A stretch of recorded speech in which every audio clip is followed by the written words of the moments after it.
On reste dans l'Aisne avec une balade insolite au cœur d'une ancienne carrière devenue champignonnière. Julien Bignon a été fasciné par ce lieu. Il y cultive des pleurotes aux formes et couleurs extraordinaires. Reportage à Pargnan de Rémi Vivenot et Éric Henry.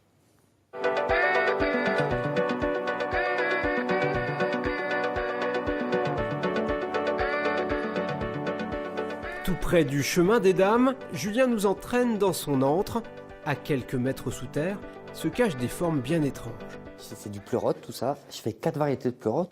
Un pleurote qui est un petit peu jaune comme ça, qui s'appelle corne d'abondance. Il a vraiment une forme, si on le détache, une trompette comme ça, vraiment la corne d'abondance. Ici, c'est un pleurote rose. Sa particularité d'une, c'est sa couleur, ça c'est évident. Après, ça va être un champignon à la cuisson il va presque faire penser à un fruit de mer. Et ces champignons peu courants, Julien en produit 7 variétés en tout. Un changement de vie depuis 2 ans pour cet ancien menuisier. Il ambitionnait de faire revivre cette carrière de pierre datant du XIIIe siècle. Je ne suis pas tombé amoureux des champignons tout de suite, je suis tombé vraiment amoureux du lieu et j'ai cherché quelque chose à faire de ce lieu en le gardant comme il était, en dénaturant le moins possible. C'est pour ça qu'aujourd'hui je fais des champignons sans chauffer, sans aérer, sans rien. Et alors au niveau du goût, je vais vous faire goûter le pied, croquer le pied, qui va être plus ferme que le chapeau. Julien produit ainsi une 40aine de kilos par semaine.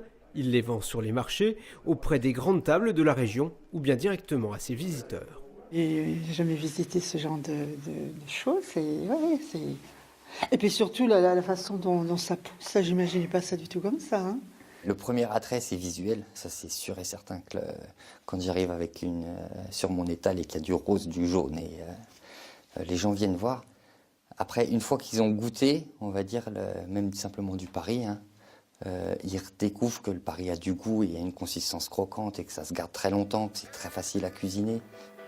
Une recette d'entreprise que le producteur espère voir pousser comme un champignon. En attendant, il cultive son bonheur en même temps que celui de nos papilles.